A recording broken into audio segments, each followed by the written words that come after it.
Magandang umaga po sa ating lahat. Good morning po mga kapatid. Good morning po sa lahat ng atin pong mga bisita, sa atin pong mga panauhin. Magandang umaga po sa ating lahat. Sige nga po, batiin nga po natin ang ating mga katabi, nasa harapan, nasa likuran. Magandang umaga po sa bawat isa.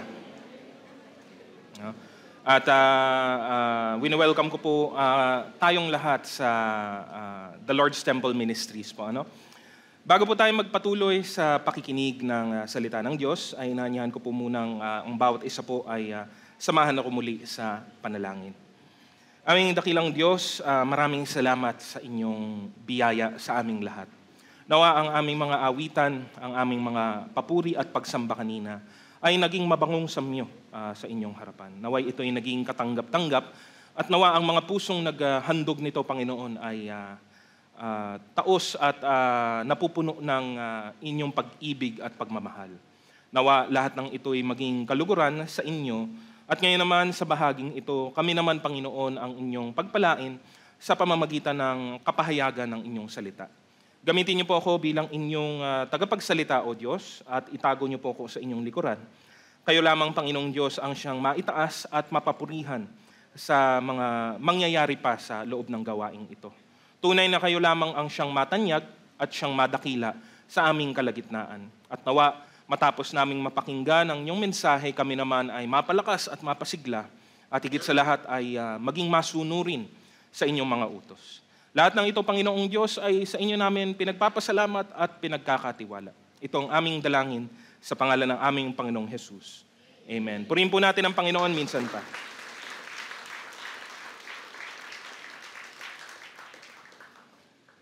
Sa atin nga pong mga natalakay po sa mga nakaraang mga linggo, mga nakaraang mga mensahe din po isang bagay po ang masasabi po nating totoo at marahil naranasan na po ng maraming mga mananampalataya.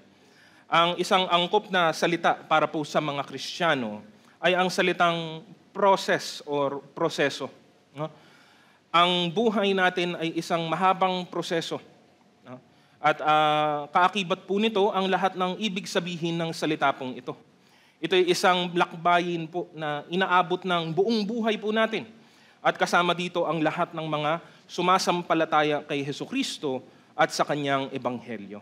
Nagsimula ito nang tayo po ay pumasok sa tamang relasyon sa Diyos. Ito'y nagbunga ng kaligtasan sa ating mga buhay. Pero yun nga po ang kapansin-pansin, doon lamang ito nagsimula. Kaya kailangan po naman na atin pong alalahanin at lagi pong tandaan na ang pagpapatuloy po ay kasing halaga lamang din po. Pagka tinutukoy natin ang isang takbuhan o paligsahan po, every part, every portion of the race counts for something. To start well, to continue well, and syempre ang goal natin is to end well. Yun dapat ay lahat nating bigyang pansin. Marahil marami ay madali o nadadalian sa pagsisimula ng buhay kasama si Kristo. Pero sa palagay ko nga, yun po ay angkop. Yun na po siguro yung pinakamadaling bahagi. Ang magpatuloy at mas lalo pa'y magtapos ng maayos ang siya dapat nating paghandaan at pagplanuhan ng mabuti. Sa dahilang ito ay hindi naman po nagkulang ang Panginoon, ang ating Panginoong Hesukristo, ang iniwan niyang mga salita sa atin, ang kapahayagan ng Diyos sa maraming mga lingkod niya para po sa bagay na ito. Atin pong tatalakayin pa rin po ay ang patungkol sa napakahalagang tema ng kalaguang espiritual. Ngayon ang atin pong titignan o bibigyang pansin ay base na rin po sa atin pong pamagat. Sabi po ay growth that glorifies God. Ang kalaguang nagbibigay kaluguran sa atin pong Panginoon. Dapat nating seryosohin, mga kapatid, ang bagay na ito. Hindi dahil natatakot tayong parusahan. Hindi dahil may nais lamang tayong makuhang kapalit, na gantimpala. Pero dahil ito lamang naman talaga ang ating responsableng sagot sa lahat ng ipinahayag na biyaya ng Panginoon sa ating buhay. There is no other reason to do this but because of the grace of God. Nawa, ang mensahe po natin ay mangusap sa ating mga puso sa umagang ito At patuloy po natin pag-alabin ang ating mga puso sa patuloy na paglalim po natin sa pananampalataya at sa pagkilala sa atin pong Panginoon. Naway patuloy po tayong lumago sa kanyang kagandahang loob. Pinapaalalahanan tayo ng kanyang salita na dapat tayong patuloy sa paglago. No? Kaya't dapat ang atin pong sukatan, ang atin pong batayan sa kalaguang ito ay yung galing din po sa Diyos. No? Hindi po galing lamang sa ating sariling kaisipan o pasya. Kaya nga't dapat tayong lumago na naghahatid ito ng kaluguran sa Kanya. Ilang bagay po ang atin pong tignan, tunghayan sa umagang ito. Una, God commands us to grow. No? Ito ay layunin, ito ay pwede nating sabihin utos, ito ay galing po talaga sa Diyos. No?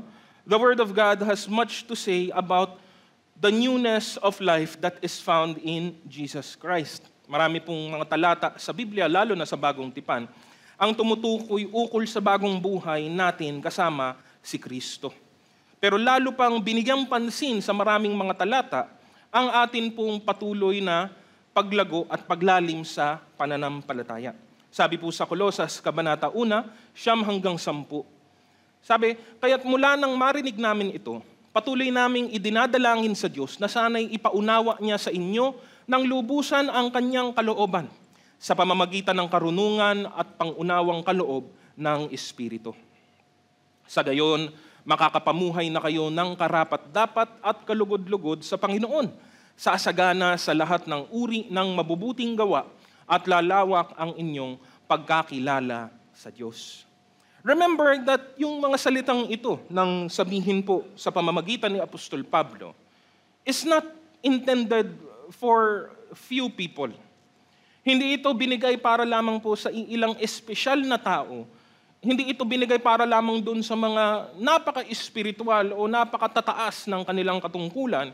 Ito'y binigay para po sa ordinaryong mga mananampalataya. Because katunayan, there is no other kind. Wala naman po talagang kategorya ng mananampalataya. No? Tayo lamang po, lagi ko pong nababanggit ito sa iba't ibang pagkakataon, tayong tao lamang po ang naglalagay ng sarili nating kategorya sa anumang dahilan. When in fact, there is only one category. No? A believer is a child of God. That child of God is a servant of Jesus Christ, is a disciple of Jesus Christ.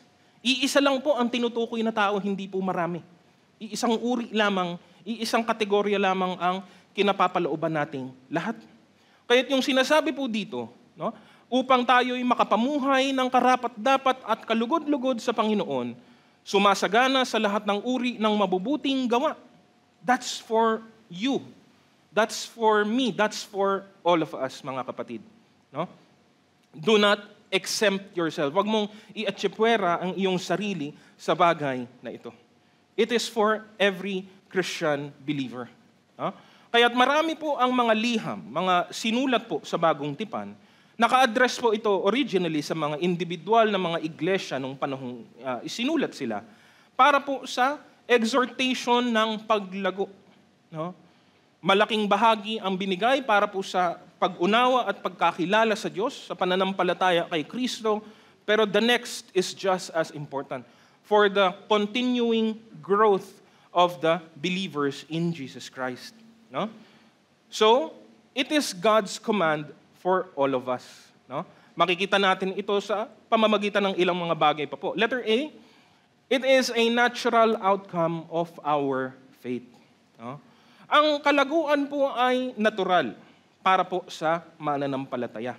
We are to prioritize it because expected ito. Pag sinabi nating natural, normal po ito. No? Hindi po kailangan ng kakaibang espesyal na bagay, kundi kung gagawin lang natin ang dapat nating gawin, kung susunod lamang tayo sa sinasabi ng salita, ito'y kusa pong mangyayari. No? Ganon po siya dinisenyo ng atin pong Panginoon. No? If we say that we are Christians, if we claim that we are saved, no? We have received salvation, if we claim that we are children of God and have put our faith in Jesus Christ, we are to grow. It's that simple. No? Ang pananampalataya natin kay Kristo ang nagresulta ng panibagong buhay at panibagong layunin galing din kay Kristo. These are what makes the spiritual foundation of our lives. That new life and that new purpose. Kaya ang kalaguan ngayon ay nagiging bunga lamang ng atin pong pananampalataya sa Kanya. No? It's normal. No? Mababasa natin sa aklat halimbawa ng Epeso, Kabanata 4:15. No? Sa halip sa pamamagitan ng pagsasalita ng katotohanan sa diwa ng pag-ibig, tayo'y dapat maging lubos na katulad ni Kristo na siyang ulo nating lahat. We are to do so. No? Isa po sa mga gustong iwasang mga salita ng maraming tao. Sa anumang bagay po, sa anumang gawain ay yung mga salitang dapat, no? Kasi it means that kailangan po ito. Hindi po pwedeng kaligtaan o kalimutan ang bagay na ito. It is both not optional and not forced, no? Hindi din to sapilitan dahil ang Diyos naman po ang nagbibigay nito sa ating lahat. It is a natural part of being a child of God, no? Maraming beses ang mga sumulat po ng mga liham din na ito ay meron pong mga pagpuna at pagsuway doon sa mga hindi po lumalago. Katulad ng mababasa sa Hebreo Kabanata 5:12. Dapat sana'y mga tagapagturo na kayo, subalit hanggang ngayon kailangan pa kayong turuan ng mga panimulang aralin tungkol sa mga salita ng Diyos. Dapat sana'y kumakain na kayo ng matigas na pagkain, ngunit hanggang ngayon gatas pa lamang ang inyong kaya. So the lack of growth means something is wrong. No? That's how normal it is. That's how it is to be expected in our lives. No? Paulit-ulit binabanggit ni Apostol Pablo na silang mga nasa pananampalataya ay dapat pong patuloy ang pagsagana sa biyaya ng Panginoon. No? Again, let me remind that everyone begins their Christian life at infancy. No? Lahat tayo ay nagsisimula na mistulang sanggol sa pananampalataya. Everyone. Wala pong exempted po doon. So hindi yun yung problema. No? Hindi naman pagka nakakilala ka kagad sa Diyos ay ine-expect na ikaw ay maging matibay, matatag o malawak na agad ang kaunawaan. Hindi po. All of us begin in the same way, but the reminder is that we should not stay there. Hindi dapat tayo maiwan doon. Hindi tayo dapat mamalagi doon. Kinlaro ito sa Hebreo Kabanata 6, talatang 1. Kaya't iwanan na natin ang mga panimulang aralin tungkol kay Kristo at magpatuloy na tayo sa mga araling para sa mga may sapat na pangunawa na. Tigilan na natin ang muling paglalagay ng pundasyon tungkol sa pagtalikod sa mga gawang walang kabuluhan at tungkol sa pananampalataya sa Diyos. No? There is that movement. No? Meron pong pag-abante, meron pong pag-unlad na tinutukoy po dito. No? Spiritual maturity is just the result of spiritual growth. A natural outcome of our faith. If you have put your faith in Jesus Christ, kasama ito sa mga resulta na ibubunga sa buhay mo. No? Ganon din naman, letter B, it is an essential fruit of the Holy Spirit in us. No? Ito din ay bunga ng pagtahan, pagsama ng banal na Espiritu sa buhay ng bawat isang mananampalataya. No? Faithfully living as Christians should inevitably produce fruit in our lives. No?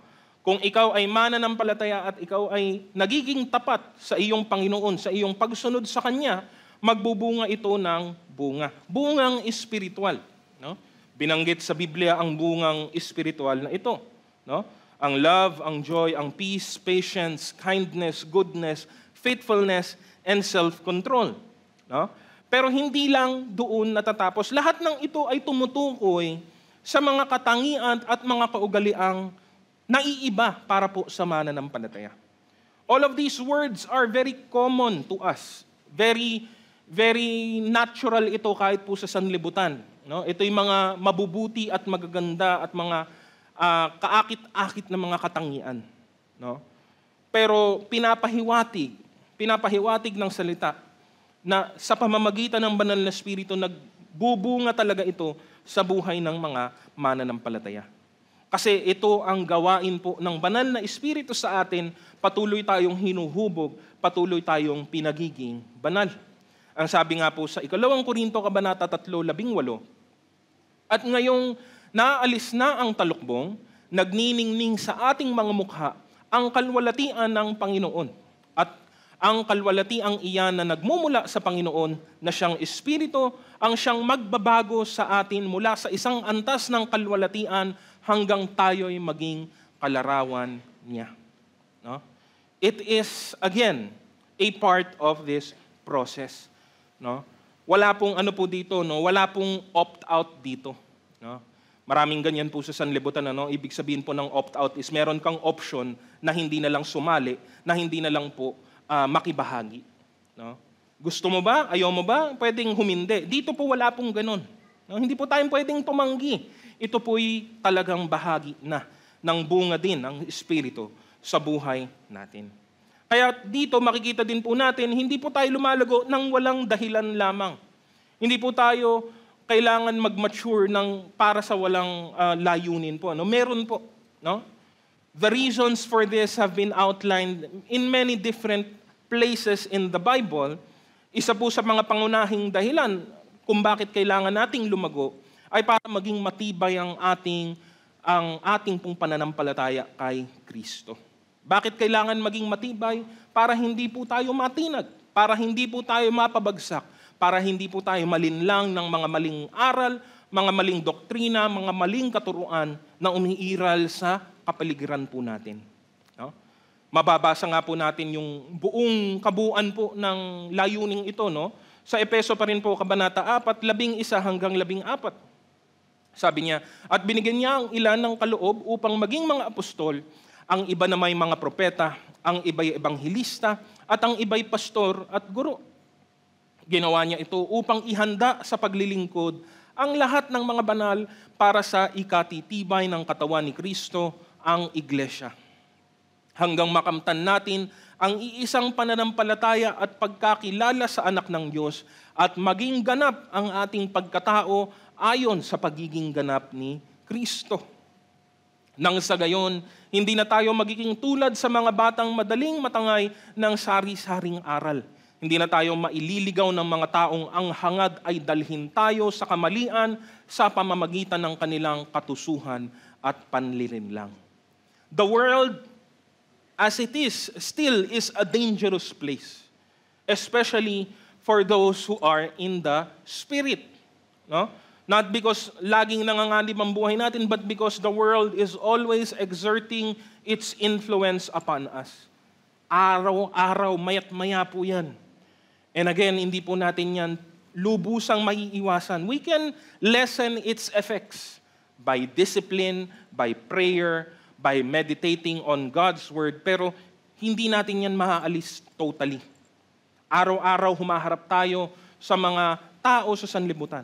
Araw-araw nasa gawain ng mga ibang tao, nasa trabaho, no? Nasa paaralan, nasa iba't ibang lugar kung saan we are being bombarded by the world. No? At kung hindi po matibay ang mananampalataya, ayan, no?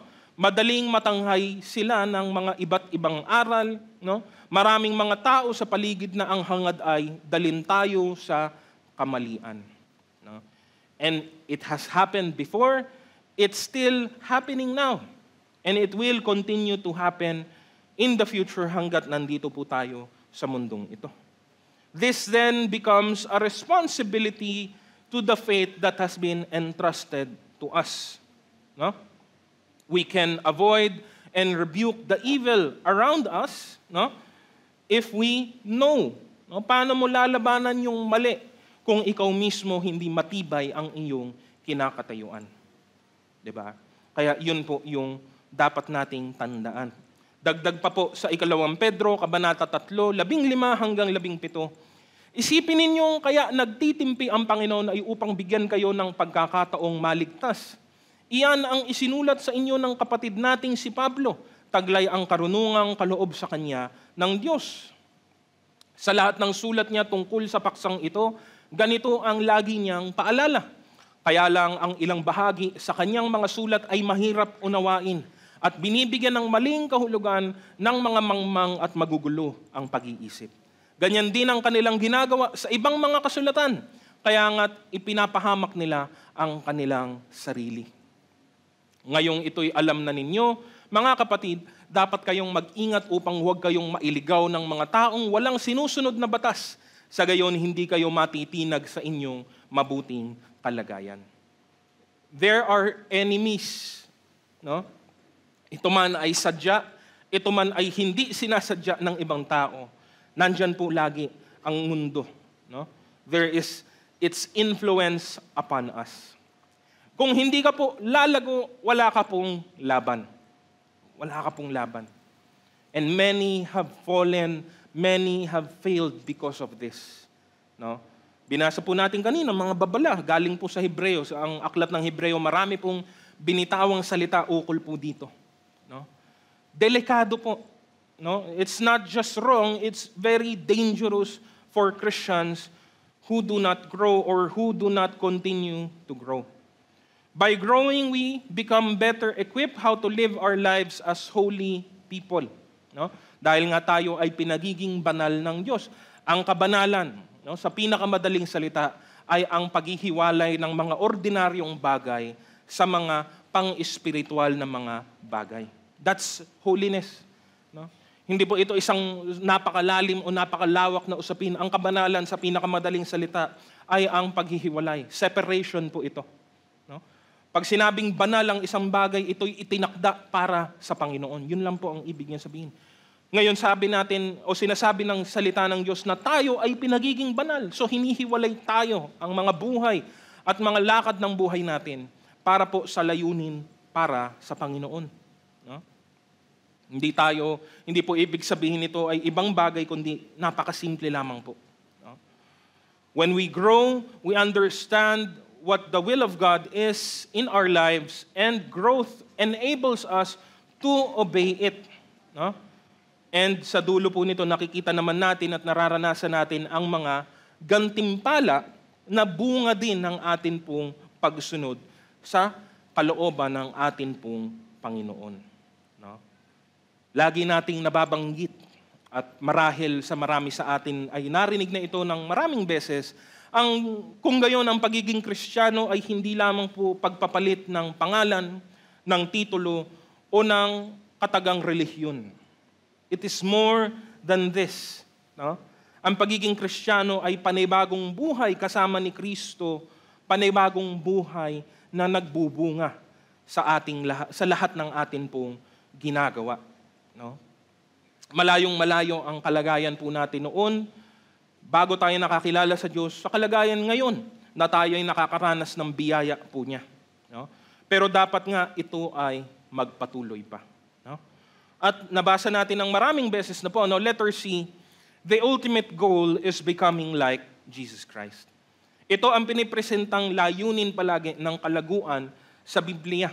Ang mas maging katulad ni Kristo. Bakit? Kasi siya po ang pinakamabisa at pinakamagandang halimbawa na maaari po nating sundan.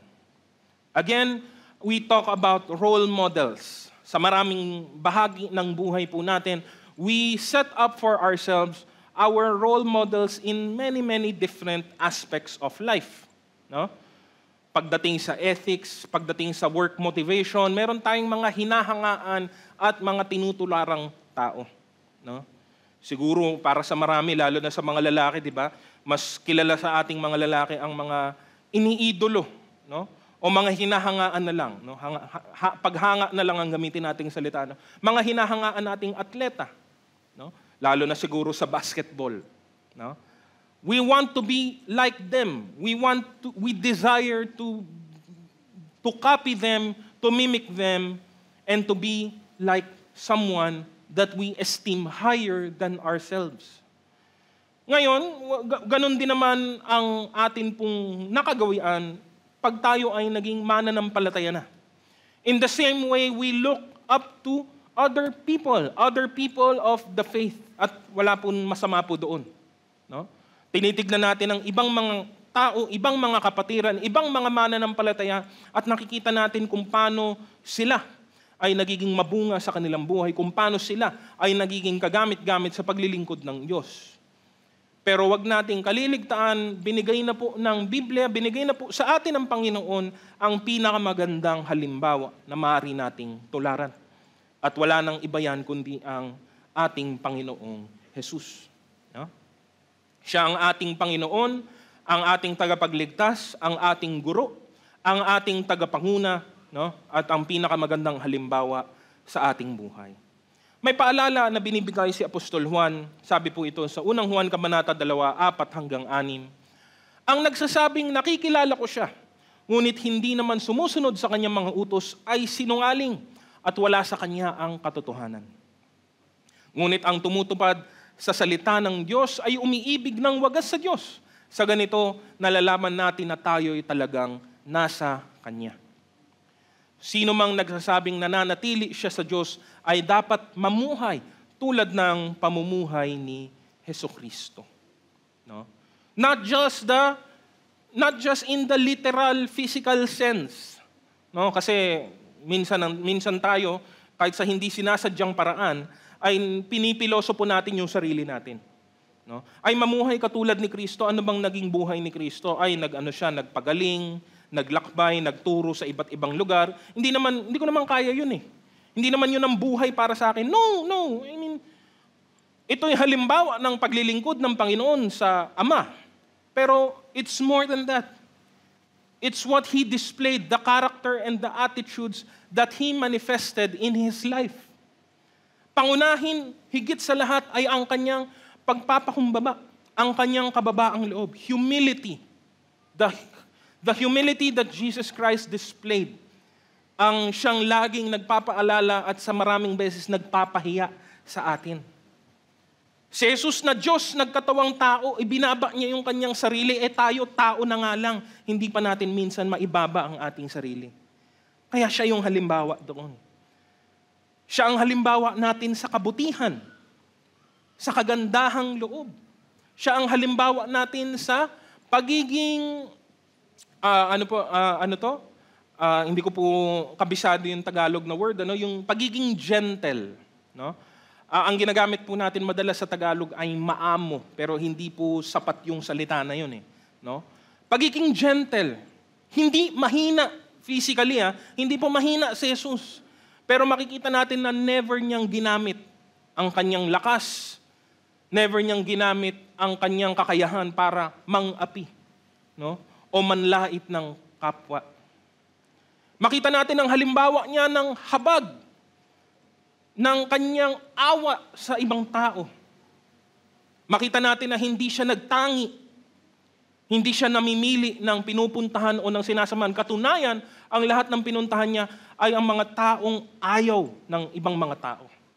Ang mga makasalanan, ang mga maniningil ng buwis, ang mga ang mga marurumi, ang mga may ketong, ang mga may sakit, ang mga may hirap. Yun yung tinutukoy na halimbawa. Hindi lang yung literal na ginawa ni Jesus, although meron din pong magandang layunin at halimbawa na makikita doon. More than that, as we get to know God, as we get to know Jesus Christ, nauunawaan natin ang mga bagay na ito. When we say, dapat mamuhay tulad ng pamumuhay ni Kristo, lahat ng ito ang tinutukoy, mga kapatid. It's everything. No? And though we cannot be perfect, yun po yung lagi pong may asterisk sa bandang dulo na maliit. We cannot be perfect in this life. Hindi po yun kaya, hindi po yun abot kamay.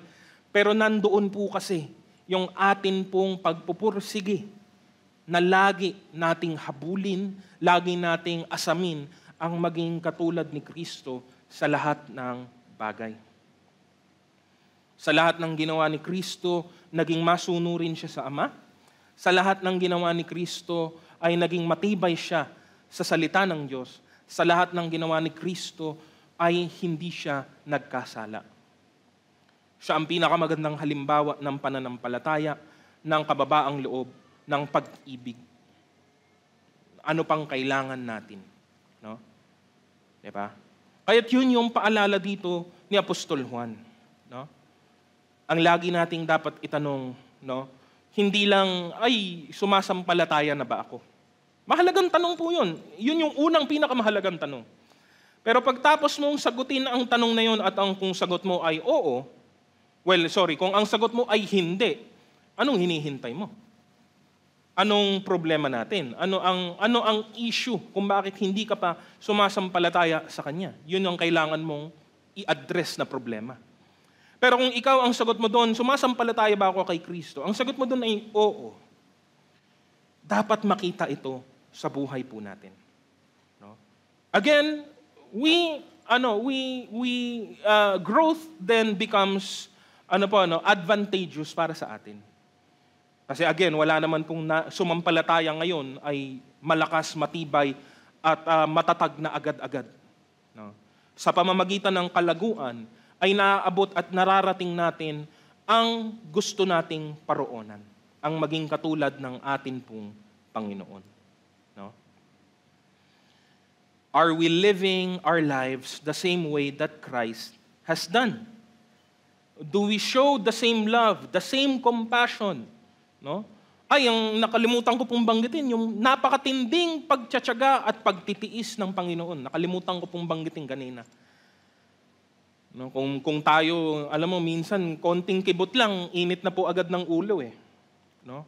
Ilan kaya dito sa atin, parang ang sarap pong tanungin, ilan kaya dito sa atin, ngayong umaga lang bago dumating ng bahay-sambahan, mainit ang ulo. Nagtalo pa, nag-away pa sa bahay, muntikan pang hindi makadalo dahil sa pag-aaway.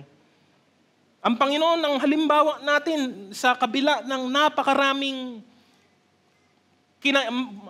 maaring kainisan ng tao sa buhay ni Jesus nung panahon po niya. Hindi siya nagpakita ng anumang galit, no? Anuman pong outburst na wala po sa hulog. No? Oo, nagagalit ang Panginoon. Oo, ilang beses niyang sinuway ang ilan sa mga kanyang mga alagad o ilan sa mga kanyang nakaharap. Pero hindi ito kahit kailanman ay dumako o dumating sa pagkakasala. No? Makita natin yung haba ng pasensya at pagtitiis ng Panginoon. Pinakita niya ang kanyang kakayahan magpatawad, no? At yung willingness niyang sumunod sa Diyos. At lagi nating binabanggit ito, yung kanyang willingness na humantong sa kamatayan sa krus. No? And again, He is our example. Kaya itong binigay ni Apostol Pablo sa kanyang exhortation, isa po sa mga pinakamaiikling verse sa Bagong Tipan, 1 Corinthians 11, verse 1. Tularan ninyo ako gaya ng pagtulad ko kay Kristo. Kasi sabi ni Pablo, o pinapahiwatig ni Pablo, tumutulad lang din naman ako sa Panginoong Jesus. Gayahin niyo ako na kayo rin ay tumulad dapat sa ating Panginoon. Ito man ay binanggit din ng ating Panginoong Jesus sa ibang paraan. Sa aklat po ng Lucas, Kabanata 6, 4 na po. Walang alagad na nakakahigit sa kanyang guro, ngunit matapos maturo ang lubos, ang alagad ay makakatulad ng kanyang guro. Yun po ang atin pong goal. No? To be more like Jesus Christ. Binigay na sa atin ng Diyos ang kanyang kapahayagan. Meron na tayo ngayong karunungan at kaunawaan kung sino si Kristo at ano ang kanyang mga ginawa. Binigay na niya ang kanyang buhay bilang isang mabuting halimbawa at muli ang natitira, ang naiwan na lang po para sa atin ay sundan at tularan ito. No? Again, God has commanded us to grow. To grow in grace, to grow in the knowledge of Jesus Christ so that we would become more like Christ. So, ito yan naman po natin ang number 2, how we facilitate spiritual growth. Paano natin ito mapagbubuti? Paano natin ito patuloy na mapapayabong, no, sa atin pong buhay? No? How we can continue to facilitate it in our Christian lives. No? Ang susi, matatagpuan po ay sa napakagandang summary na binigay po ni Apostol Pedro sa 2 Pedro, Kabanata 1, 3 hanggang 8. Sabi po niya, Tinanggap natin sa pamamagitan ng kapangyarihan ng Diyos ang lahat ng bagay na magtuturo sa atin upang tayo'y mamuhay na makadiyos. Ito'y dahil sa ating pagkakilala kay Jesus na siya ring tumawag sa atin upang bahaginan tayo ng kanyang karangalan at kabutihan. Sa paraang ito ay binigyan niya tayo ng mga dakila at napakahalagang pangako upang makaiwas tayo sa nakakasirang pagnanasa sa sanlibutan ito at upang makabahagi tayo sa kanyang likas bilang Diyos. Dahil dito, sikapin ninyong idagdag sa inyong pananampalataya ang kabutihan, sa inyong kabutihan ang kaalaman, sa inyong kaalaman ang pagpipigil sa sarili, sa inyong pagpipigil sa sarili ang katatagan, sa inyong katatagan ang pagiging makadiyos, sa inyong pagiging makadiyos ang pagmamalasakit sa kapatid, at sa inyong pagmamalasakit ang pag-ibig. Ang mga katangiang iyan ang kailangan ninyong taglayin at pagyamanin upang ang inyong pagkakilala sa Panginoong Hesukristo ay huwag mawala ng kabuluhan at kapakinabangan. Yang huling talatang ito na binasa po natin, ang siyang nagbibigay ng kalakasan, pero at the same time, it gives us a word of warning. Isa din itong babala. Kung bakit ito na isulat, ibig sabihin po kasi posible pala yan. Ibig lamang sabihin, kaya ito sinasabi para ating iwasan kasi posible palang mangyari. Posible palang mangyari na ang pagkakilala natin kay Hesukristo ay mawala ng kabuluhan at kapakinabangan. Pwede pala yun. Kasi kung hindi, ba't pa kailangan sabihin dito? That's the point. No? If we are not careful, if we do not do these things, sabi ni Apostle Peter po, ito ang maaaring maging resulta sa huli. Sayang. Sayang and kawawa. Yun ang mga words na dumarating sa ating kaisipan kapag nakita natin yung kawalang kabuluhan at kawalan ng kapakinabangan. No? It was all for nothing. Alam mo yun? Sa sanlibutan, sobra-sobra na po yung mga ganyang karanasan natin. Tayo'y naghirap, tayo'y nagsikap, tayo'y nagbuhos ng ating lakas at oras, tapos nauwi lang sa wala. Alam mo yun, sa sanlibutan, sabihin na natin, hindi yan laging maiiwasan because many things are outside of our control. No? Alam mo, minsan yun lang panahon eh. No? Yun lang panahon, naalala ko po yung last year po, almost the whole year round, sa atin pong church sa Paysawan. Out of their control. Kung kailan malapit na ang anihan, kung kailan anihan na, doon pa po umulan. And for people na hindi po nakakaalam, kahit ako hindi ko po alam yun before, magandang ulan kapag tumutubo pa lang po ang mga tanim, lalo na po sa palay. Pero kapag inani na po ito at saka umulan, ang laki po ng problema. No? At nangyayari po ay umiitim yung bigas, hindi na po ito natutuyo. Kahit po ibilad mo pa yon after niyang mabasa, hindi na po siya gaganda or kikinis ng ganong kaganda. No? Sayang sa isang banam. Edible pa rin naman po siya. Wala namang nagbago sa lasa, pero hindi lang ganong kaganda yung naging resulta.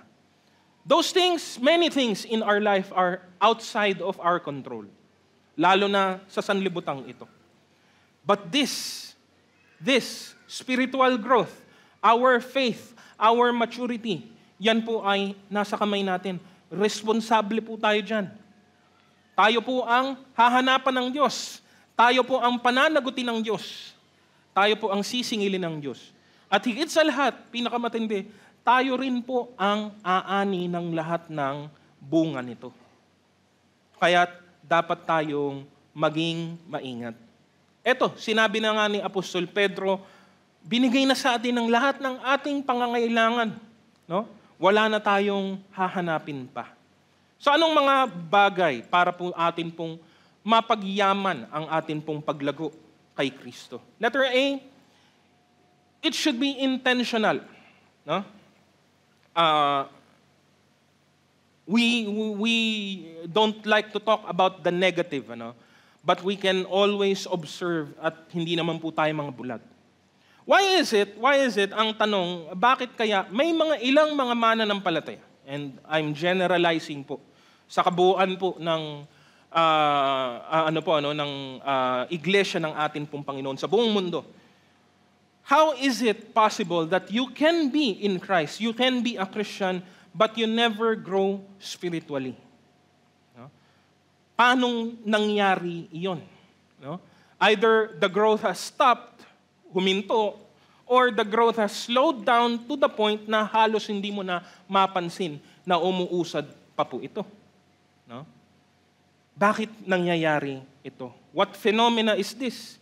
Dapat sila'y matatag na, dapat sila'y matipay na, dapat sila'y malago na. Pero hindi. No?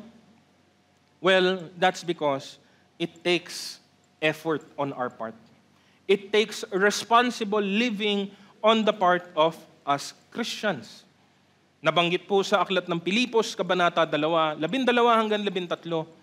Kaya nga, mga minamahal, tulad ng inyong buong pusong pagsunod noong ako'y kasama pa ninyo, lalo kayong maging masunurin ngayong ako'y malayo sa inyo. Pag sumikapan ninyong maging ganap ang inyong kaligtasan ng may lubusang paggalang at pag-ibig sa Diyos. Sapagkat ang Diyos ang kumikilos sa inyo upang inyong naisin at isagawa ang kanyang kalooban. Ilang keywords po, balik po natin sa verse 12. Unang keyword po dyan ay pagsumikapan. Pagsumikapan. Again, that word in itself, pag nabasa, narinig natin, andun agad yung context ng effort. Gagawin mo dapat ito. No? Walang anumang bagay na pinagsusumikapan na nangyayari ng walang dahilan. Hindi po sila compatible. Salungat po sila sa meaning nila. When we hear the word pagsumikapan, kailangan pong magpursige, kailangan pong magbigay ng ng matinding effort para po ito ay mangyari. Sa sumunod naman mga ilang mahalagang salita po sa verse 13, upang inyong naisin at isagawa. Nobody else is gonna do it for you. We have to do it ourselves. Tayo mismo, ito yung tinutukoy ng bunga. Isagawa ang kanyang kalooban. Kaya nga, dito po nanggagaling ang lagi nating pinapaalala, hindi po pakikinig lamang, kundi pakikinig at pagsunod. No?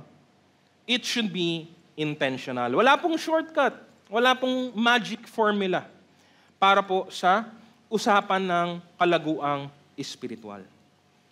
It takes time. It takes energy. It takes investment. Anything that is worthwhile, that is worth doing, is worth investing in. No?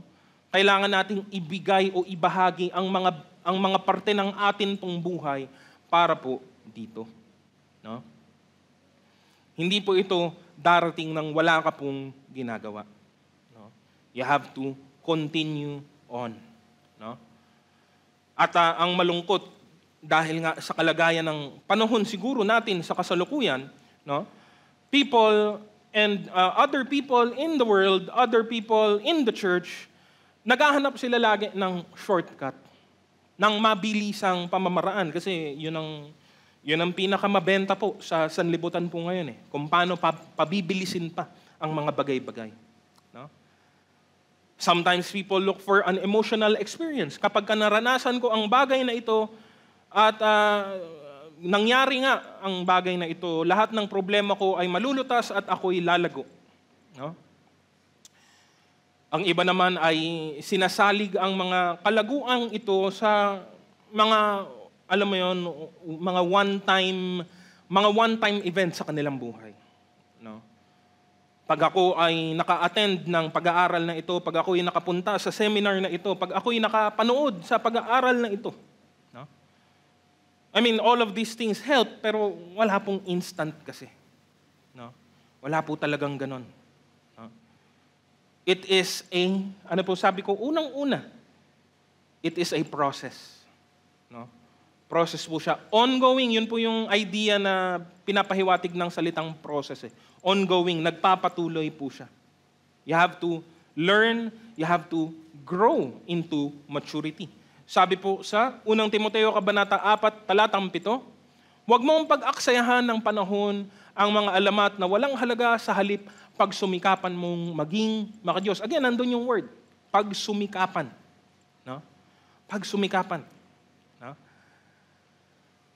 We have to do the right things. We have to live out the right ways of living so that we may grow.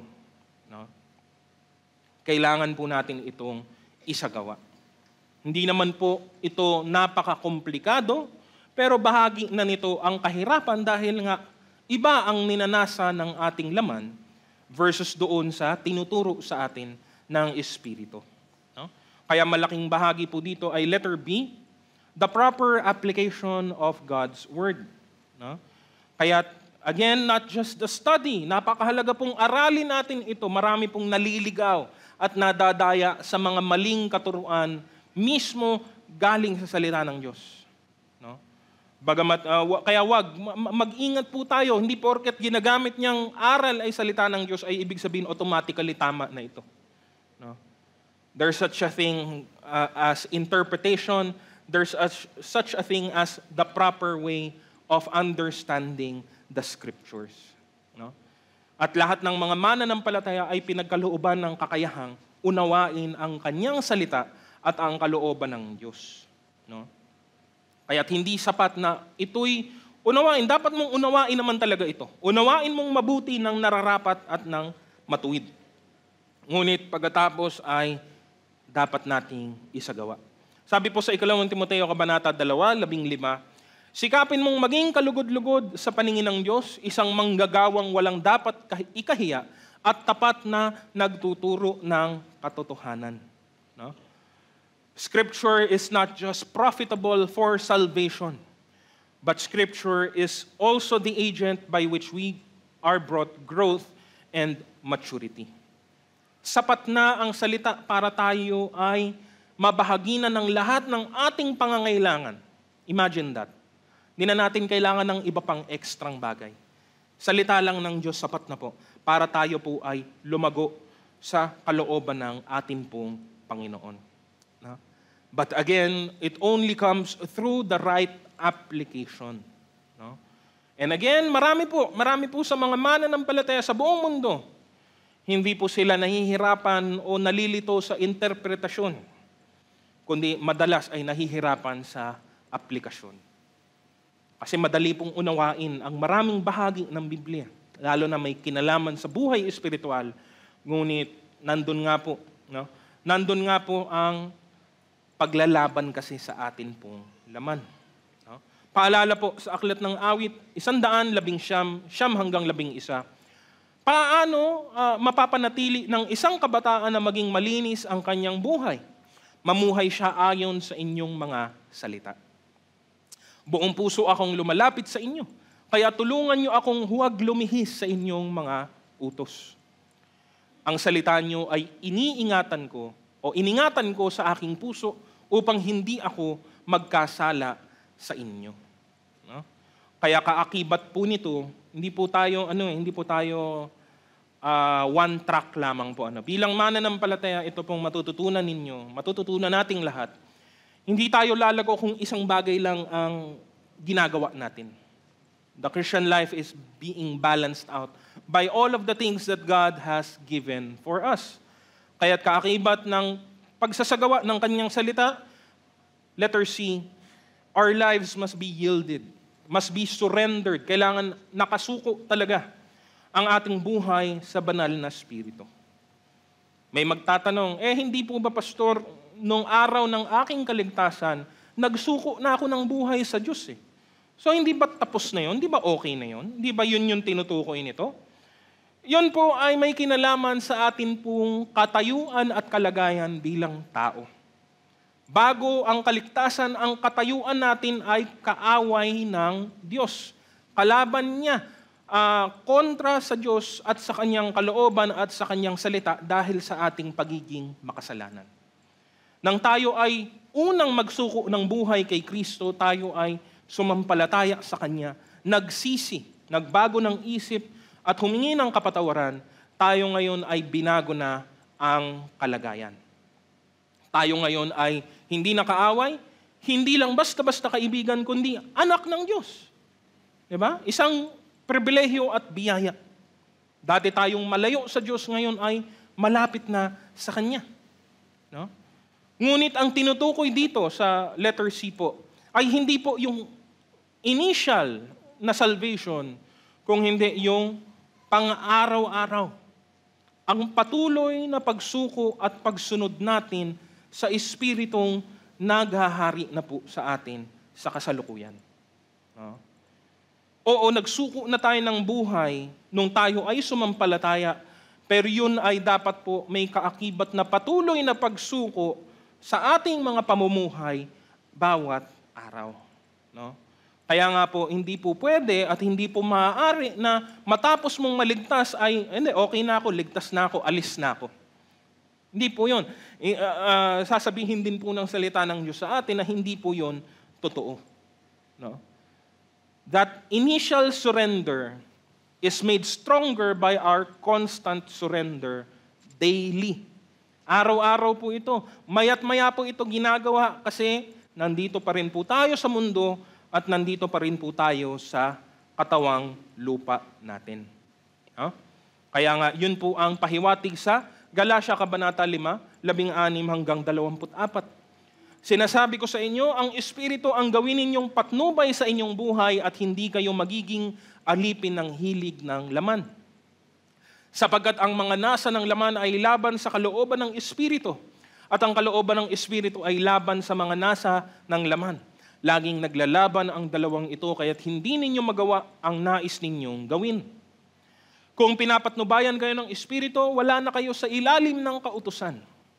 Hindi maikakaila ang mga hilig ng laman, pakikiapid, kahalayan at kalaswaan, pagsamba sa Diyos-Diyosan, pangkukulam, pagkapuot sa isa't isa, pag-aaway-away, pagsiselos, pagkakagalit at kasakiman, pagkakampi-kampi at pagkakabahabahagi, pagkainggit, paglalasing, kalayawan at iba pang katulad nito.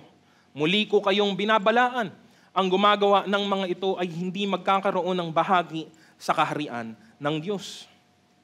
Subalit ang bunga ng Espiritu ay pag-ibig, kagalakan, kapayapaan, katyagaan, kabaitan, kabutihan, katapatan, kahinahunan at pagpipigil sa sarili. Walang batas laban sa mga ito. At pinatay na ng mga nakipag-isa kay Kristo Jesus ang kanilang makasariling pagkatao, pati na ang mga masasamang hilig nito. Again, the idea that Paul is mentioning here is that of daily and constant surrender to the Holy Spirit. No? To be yielded to the Holy Spirit is to surrender our lives to Him every moment of every day. At hindi po yun mangyayari nang hindi po natin ito pinapasya. That's why the Spirit of the Lord can be grieved. No? Kung bakit posible ito at binanggit ito ng Biblia ay dahil nangyayari nga po ito kapag tayo ay nagiging makasarili. Kapag tayo ay sinusunod natin ang ating sariling kalooban, kagustuhan, at hindi natin sinusunod ang Espiritu. No? Kaya dapat tayong umasa sa Kanya at isuko ang lahat sa Kanya. Opo, mahirap. Mahirap. Mahirap umibig gaya ng pag-ibig ng Panginoon. At minsan yun yung gusto nating gamiting palusot o dahilan. Ay, hindi naman ako Diyos eh. Oh, si Kristo nagmahal, hindi naman ako si Kristo eh. Pero yun nga eh, hindi ba't iniipit mo lang din ang iyong sarili kasi ang kasunod na komento doon ay, di ba kayong mga Kristiyano ay sinisikap na maging katulad si Kristo. Anong sagot mo? Wala na, tameme na tayo. Di ba? Hindi din eh. Hindi siya palusot. No? Kasi madali yung konsepto pero mas mahirap po siyang gawin. At katunayan, hindi natin ito magagawa kung hindi natin isusuko ang ating mga sarili sa banal na Espiritu. Pag-ibig, yan, favorite ko po yan lagi, kapatawaran. No? Why? Because isa ito sa mga pinakasimple pero pinakamahirap gawin. Marami tayong mga prejudice, marami tayong mga biases, marami po tayong mga problema, no? Lalong-lalo na ang puso natin na napupuno ng galit at napupuno ng paghihiganti, no? Gusto natin yung lumang tipan, yung sinabi kay Moises, mata sa mata, ngipin sa ngipin. Pero yun nga, mismo kinontra na ng Panginoon. Inoverride na ng Diyos ng ating Panginoon sa Kristo. Di ba? Narinig nyo dati ganun, pero ngayon, sinasabi ko sa inyo, magpatawad kayo. And aminin natin, hindi natin kaya sa ating sarili. Mahirap siya. Kaya ng iba, depende sa tao, ika nga nila. Pero aminin na nating mahirap siya on our own. And that's the point, we don't have to depend on our own. But hindi natin isuko ito sa Espiritu. Ba't hindi natin hayaan na pangunahan tayo ng Espiritu, no? Siguro ayaw ng iba. Kasi pag ganun kasi ang nangyari, hindi sa kanila ang kapurihan. Diba? Kapag tayo ay nagpasailalim sa kapangyarihan ng Espiritu, wala tayong maipagmamalaki. No? Kasi pag may bumati sa atin, may nagpuri sa atin, may pumansin sa atin, ang atin lang din pong sasabihin ay, hindi ako yun. Kundi ang Diyos yun na kumikilos sa buhay ko. Hindi ako ang dahilan kung bakit ko nagawa o nakayanang gawin ang mga bagay na ito, kundi dahil lamang sa Kanya na nagkaloob ng kalakasan, ng kakayahan sa akin. And sometimes, kung bakit lumilitaw na ang issue, sa pinakamalalim ay pride. Ayaw nating bitawan kasi hindi natin mabitawan yung pride po natin. It's either ayaw nating aminin na may problema tayo, ayaw nating aminin na may kahinaan tayo, or ayaw nating maagawan ng papuri at pagkilala. Alinman ang problema mo, kapatid, itong mensahe ngayong umaga ang siyang magpaalala sa atin na kailangan nating isuko ang lahat. Araw-araw sa banal na Espiritu. Lahat ay pinagkaloob na sa atin ng Diyos. Everything that we need, God has already given. Sabi po sa 2 Pedro, Kabanata 1, talatang 3, muli, tinanggap natin sa pamamagitan ng kapangyarihan ng Diyos ang lahat ng bagay na magtuturo sa atin upang tayo'y mamuhay na makadiyos. Binigay na niya ang kailangan natin, pero tayo ang kailangan mamuhay na makadiyos. Ito'y dahil sa ating pagkakilala kay Jesus na siya ring tumawag sa atin upang bahaginan tayo ng kanyang karangalan at kabutihan. No? Kahit panghuli po bilang paalala, ito'y karagdagan lang po para sa ating mas malalim na kaunawaan. Bigyan natin pansin yung ilang mga bagay po kung ganoon na hindi po naaangkop o hindi po maaring saligan ng atin pong pamantayan. No? Tinutukoy natin sa mensahe ngayong umaga, ano ang dapat nating bigyang pansin. No? Ang problema, merong mga bagay tayong na-oobserbahan o nakikita, no, na nagdudulot po ng maling kaisipan at maling mga panukat sa atin pong espiritual na paglago. No? Ito po ang bibigay ko pong panghuling bahagi po. Sige po. Inconclusive factors of spiritual growth. Ito yung mga bagay na mahalaga kung tutuusin, pero hindi po natin pwedeng iasa o isalig mismo dito lamang sa mga bagay na ito ang katapus-tapusan ng panukat natin ng pananampalataya at kalaguan. That's why the title is Inconclusive. We cannot conclude from these things alone. No? Dahil nga po, ito'y nakikita din natin at madalas ito din po ang ginagamit po ng sanlibutan. Simple lang po ang mga bagay na ito. Number 1 would be time. No? Time. Time certainly is a factor in many things. Kailangan po natin ng panahon at oras. No? But as we have read, as we have understand, may mga mananampalataya na matagal nang sumampalataya kay Kristo, pero kakaunti lamang ang kanilang tinubo o inilago. Meron namang mga tao na ngayon pa lamang nakakilala sa Diyos, pero sa iilang panahon pa lamang ay malaki na ang inabante sa kanilang kalaguan. No? So what's the point? Inconclusive po, hindi ka po pwedeng dito lang nakatingin. Hindi ka lamang po pwedeng dito umasa. Matagal na ako. No? Usually ginagamit ito the longer it has gone by. No? Sa mas mataas na bilang, mas kaakit-akit yun. No? Matagal na akong Kristiyano, 5 years na akong Kristiyano, 10 years na ako, 15 years, 20, 30 years na akong Kristiyano. May halaga siya. I'm not saying na wala siyang punto, wala siyang importansya, pero hindi yon sapat. Hindi po yon ang dulo ng usapin because time ay, again, meron pong mga tao na kahit matagal na, ay hindi naman po pinapakita ang karampatang bunga sa kanilang buhay. No? Let us not measure spiritual maturity solely by the days or the calendar. No? Time is just a byproduct. Kailangan pa rin ito. Hindi natin pwedeng sabihin hindi ito mahalaga. No? Pero hindi ka pwedeng dito lang tumingin. No? Again, yun yung babala sa aklat ng Hebreo. No?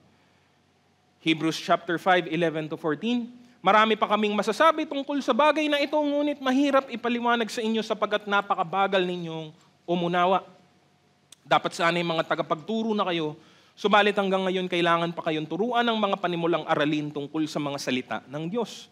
Dapat sana'y kumakain na kayo ng matigas na pagkain, ngunit hanggang ngayon gatas pa lamang ang inyong kaya. Ang sanggol pa ay nabubuhay sa gatas at kulang pa ang kaalaman sa salita ng katwiran. Ang matigas na pagkain ay para sa may sapat na gulang at marunong ng kumilala ng mabutit masama. Do not be, wag tayong madaya, in short. Just because a lot of time has gone by does not automatically mean maturity. Yun yung una. Number 2 is knowledge, kaalaman, karunungan. No? Mas angkop siguro yung kaalaman. No? Sinasabi natin sa tao na maraming alam. No? Just because somebody is full of knowledge does not automatically mean that you are mature as well. Again, factor po ito, pero hindi tayo pwedeng mag-conclude base lamang po sa iisang bagay na ito. No? Knowledge is not the core issue. It is what we do with the knowledge that we have, which is common sa maraming aspeto ng buhay natin. Maraming tao sa sanlibutan marunong. Ginagamit ba nila yung karunungan? Hindi. Anong silbi nun? Wala. So, wala silang pinagkaiba doon sa mga hindi din marurunong. No? Kung marunong ka nga, hindi mo namang ginagamit yung karunungan na meron ka, anong kwenta nun? No? Maraming tao ay marunong. No? Maraming tao ay marunong. Pero sabi nga ng Korinto, no, ang karunungan madalas ay nagdudulot ng kayabangan. Pagmamataas ang dulot nito. No? At naangkop yun na isulat ni Apostol Pablo sa aklat ng Korinto. Kung saan ang mga kapatiran sa Korinto nung panahong sulatan niya sa unang Korinto, ay ito ang kanilang pinagmamalaki. Ang kanilang karunungan, ang kanilang katagalan, ang kanilang mga espiritual na kaloob, kuno. Pero napupuno ang aklat ng unang Korinto ng napakarami, pinakamarami po ata, pinakamarami pong pagsuway na mababasa mo po sa Bagong Tipan. No? Katulad nga halimbawa sa unang Korinto kabanata 3:18-21. Huwag dayain inuman ang kanyang sarili kung may nag-aakalang siya'y matalino ayon sa sanlibutang ito, aminin niyang siya'y mangmang upang maging tunay na marunong. Sapagkat ang karunungan ng sanlibutang ito ay kamangmangan sa paningin ng Diyos. Gaya ng nasusulat, hinuhuli niya ang marurunong sa kanila na ring katusuhan. Gayon din, batid ng Panginoon na ang iniisip ng marurunong ay walang kabuluhan. Kaya't huwag ipagmalaki nino man ang nagagawa ng tao para sa inyo ang lahat ng ito. No? Knowledge is important. No? But hindi yon ang suma total ng importansya nito. What's more important than having the right knowledge is the right application of this knowledge. No? Kaya't maiiwasan po natin ang pagtanaw o pagtingin, lalo na sa ating sarili na, marami na akong alam.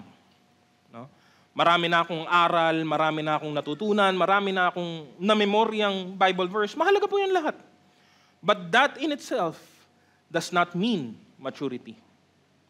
No? Dahil marami namang marunong, ngunit kung hindi naman po nagagamit ang karunungan sa tama, wala din pong pakinabang. Number 3 is activity. No? Kaakibat lang po ng knowledge, ito naman yung yung katapat nito, no? Yung kahambing po nito, marami namang ginagawa, no? Dahil pag ikaw ay may gawain, pag ikaw ay may ginagawa, yun madalas ang nagiging pananaw. Ay, etong taong ito ay malago. Again, it helps. Factor pa rin po ito, pero we cannot conclude based upon it alone. No? A maturing Christian should be serving in the kingdom of God, should be ministering to the saints. Dahil yan naman po ang layunin ng Diyos sa bawat isang mananampalataya. But again, just because you are active, just because you are doing something, doesn't mean you are mature. Marami na po ang dumating at nawala na sila man ay involved sa maraming mga gawain sa bahay-sambahan ng Panginoon. That's the reality of it. No? What matters most in our activity is our heart. Ang puso na pinag-uugatan o pinagmumulan ng lahat ng mga ginagawa po natin ang siyang mas lalong mahalaga. No? Alalahanin natin ang paulit-ulit na pinaratangan ng Panginoong Hesus, ang mga Pariseo nung panahon ng Bagong Tipan. Bising-busy sa kanilang relihiyon pero napakalayo nila sa katwiran at katotohanan ng Diyos. Kaya't ang babala ni Jesus ay babala pa rin sa atin hanggang sa panahong ito. Sa aklat ng Mateo, Kabanata 7, 21 hanggang 23. Hindi lahat ng tumatawag sa akin, Panginoon, Panginoon, ay papasok sa kaharian ng langit, kundi ang mga tao lamang na sumusunod sa kalooban ng aking Ama na nasa langit. Sa araw ng paghuhukom, marami ang magsasabi sa akin, Panginoon, hindi po ba kami ay nagpahayag ng mensahe mula sa Diyos? Nagpahayag ng mensahe. Nagpalayas ng mga demonyo. Gumawa ng mga himala sa iyong pangalan. That's 3. Ngunit sasabihin ko sa kanila, hindi ko kayo nakikilala. Lumayo kayo sa akin, kayong mga gumagawa ng kasamaan. No? We have to be careful in our assessment. Just because you're doing many things, just because you are busy, does not automatically mean that you are growing or that you are in maturity. Certainly, kailangan po ito. Hindi ko po sinasabi, hindi natin sinasabi dito na dapat wala tayong ginagawa. Hindi po.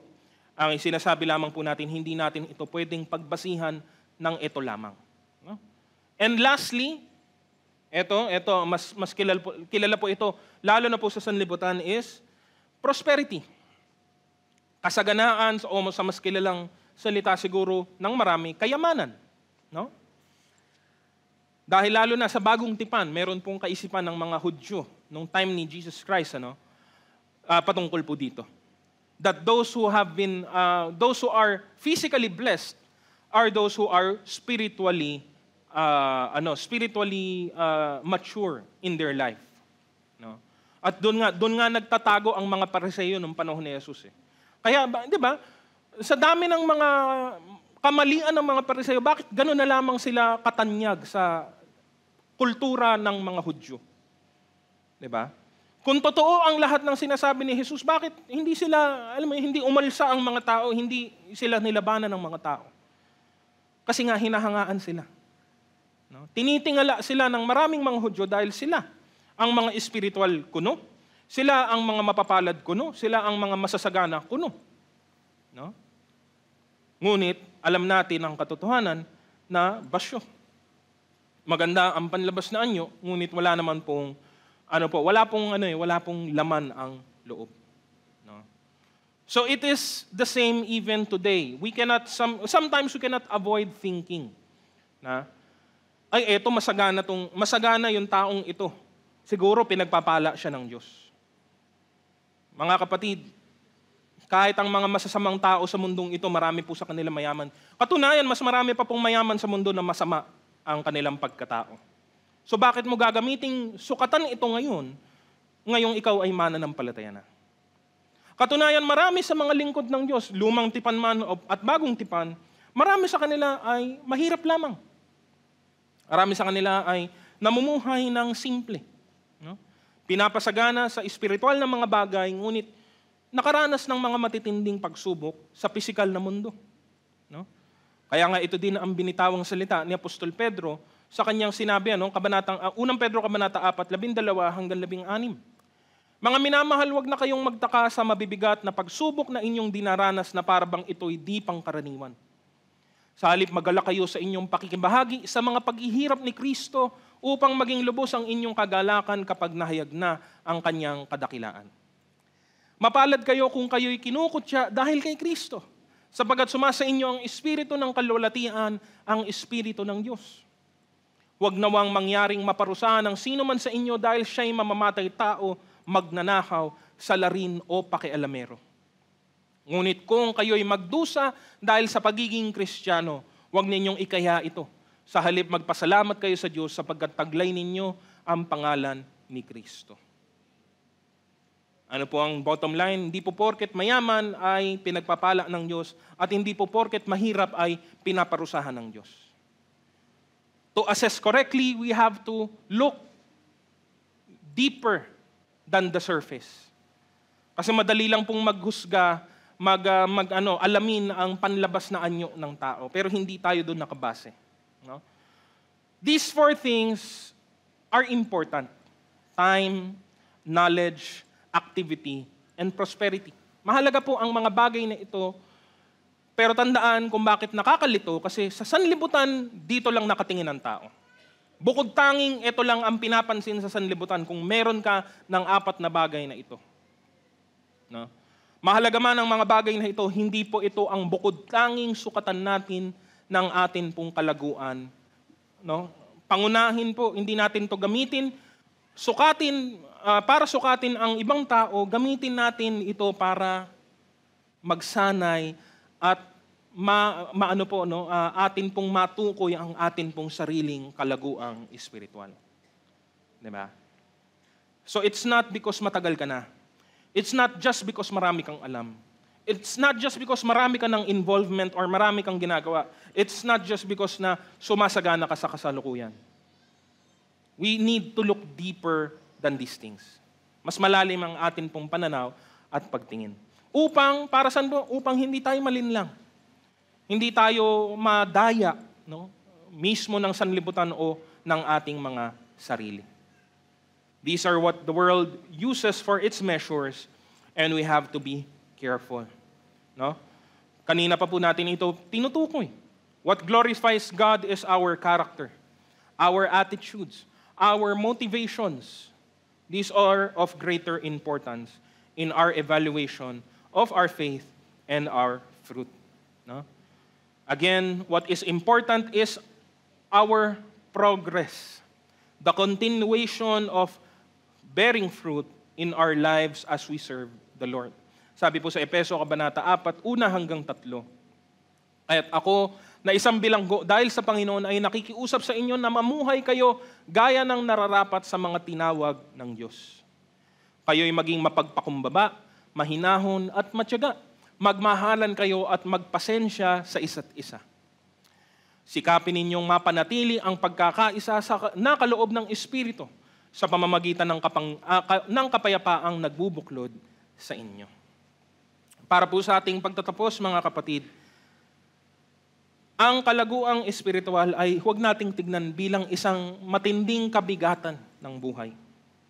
Ito ay ang ating malusog at nararapat na sagot sa biyaya at kagandahang loob ng Diyos na dumating sa atin. Dapat natin itong tratuhin na ating pong personal na commitment sa atin pong Panginoong Hesukristo. Nais ito ng Diyos para sa kanyang bayan, para sa ating kanyang mga hinirang. No? At asamin natin na lumago para atin pong mapapurihan at maparangalan ang pangalan ng Panginoon. We should grow continually both gracefully and gratefully. No? Ang kalaguan natin ay hindi lamang sa ating mga sarili o pansarili, kundi para po sa Diyos. Hindi lamang para mapansin ng ibang tao at purihin ng ibang tao, kundi para parangalan ang kanyang pangalan. No? Let us continue to grow and deepen our relationship with Jesus Christ. Iwan ko po sa atin ang atin pong verse ngayong umaga, ngayong araw na ito. 2 Pedro, kabanata 3, 18. Magpatuloy kayong lumago sa kagandahang loob at sa pagkakilala sa ating Panginoon at tagapagligtas na si Hesukristo. Sa Kanya ang kalwalatian, ngayon at magpakailanman. Amen. Purihin po natin ang Panginoon.